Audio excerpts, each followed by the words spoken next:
What's next for the Omnichannel customer experience? Well, joining us to speak about that today is Chris Cunnane, Senior Analyst at ARC Advisory Group. Chris, welcome. Thank you, Russell. Chris, what would you say when you look at the situation is the key driver behind this customer experience? How would you characterize that? So I think when you look at the customer experience, there's really a few different ways to look at it. And I think the first thing that comes to people's mind is that the customer expects a similar experience across channels. And where that kind of runs into problems is a lot of retailers think that the customer wants to replicate a single experience from one channel to the next channel. As we know, that's really not the case, and it's really not a possibility either. Each channel is its own interaction point, it's its own opportunity to sell, it's its own selling channel. And it's not about replicating that experience. What the customer is really looking for is more of a brand experience rather than a similar experience. And that's what retailers need to take really to heart when they want to drive that customer experience. And when you start looking at where that really needs to come from, it's all about product availability. The customer has to be able to find the product that they want in the channel they're searching through, and they have to be able to fulfill that order as well through whatever channel they want. And that's really becoming the driver of today's omni-channel customer experience. It's less about the interactions at each of these channels. Now that's going to be an important part of it, but it needs to be really driven by the ability to fulfill orders.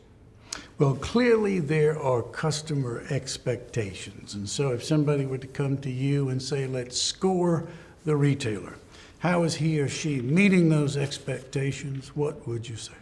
I think for the most part, they're doing a pretty good job. I think where they really running into problems is around that fulfillment angle. So on a study that we had worked on, we found that 70% of retailers we surveyed allow customers to return an order to the store that was ordered through another channel. So that's obviously something that's going to make the customer happy, and it's going to really make it easier from a returns management standpoint.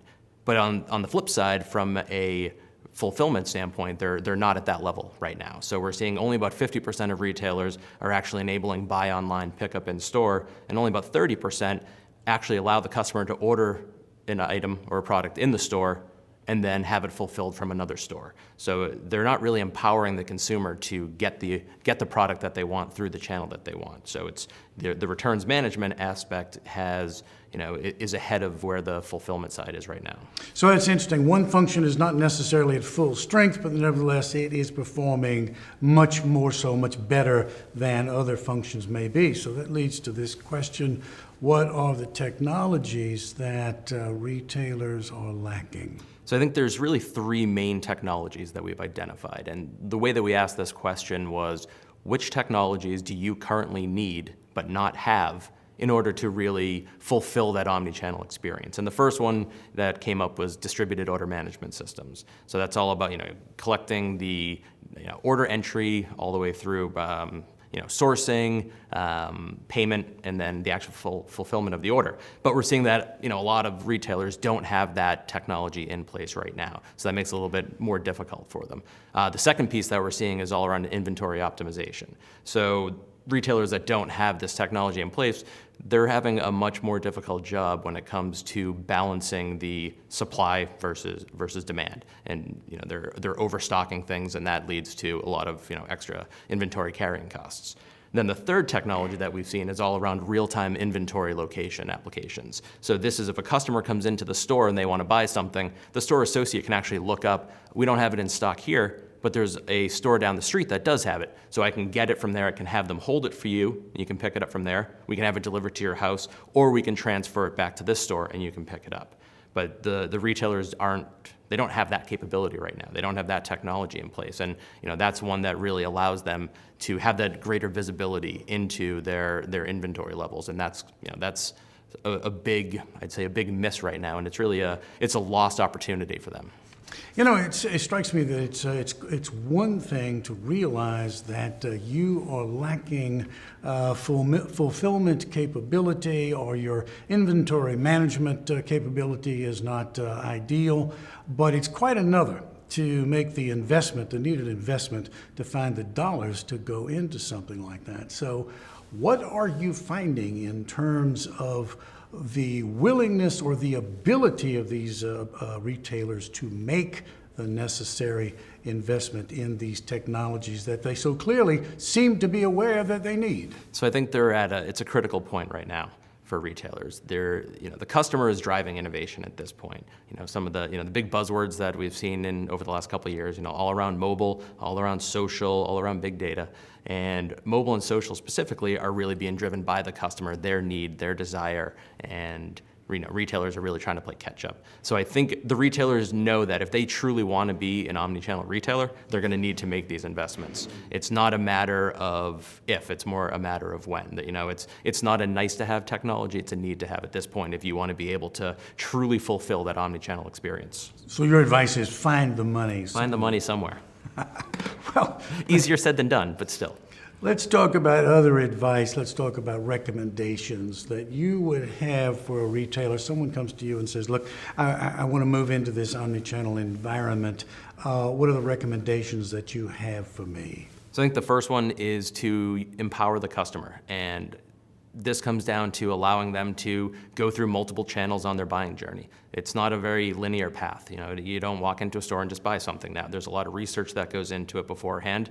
And there's also a lot of different channels that you can shop through at this point. So you need to make sure that the customer can seamlessly move between these channels and make sure that you can fulfill that inventory.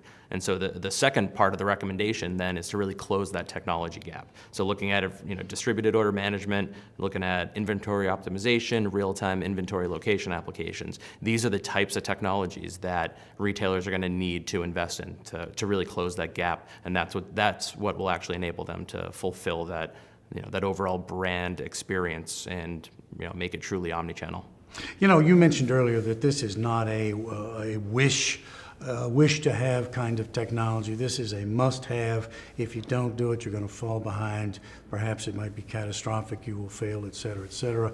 But let's, as my final question to you, let me just ask you, how hypothetical is all of this that we're talking about? Are people, in fact, in droves beyond certain large retailers making these kinds of investments right now, moving to this reality that we're talking about? They're certainly exploring it right now, and I think it's something over the next year or two, because omni-channel is not an easy place to get to that true omni-channel experience. It's not a 1 to 2 year roadmap. You're talking to retailers, you're talking to software vendors, you're seeing that it's probably a 5 to 10 year roadmap to really get where you need to be to enable that fully seamless experience across channels. So I think people are at sort of the beginning stages of now really looking at what they need to do and when they need to do it. Well, at the top of the interview, we sort of titled our talk, What's Next for the Omni-channel Customer Experience, and it seems to me that the answer is this is a journey that is going to take some time. It's not just one more step and then we're there.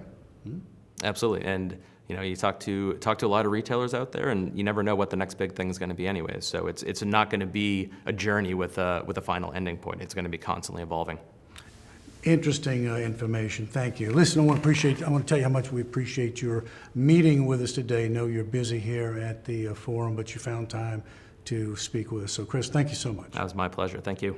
That's Chris Cunnane, ARC Advisory Group, and speaking with us today about the omni-channel customer experience. Thank you for watching.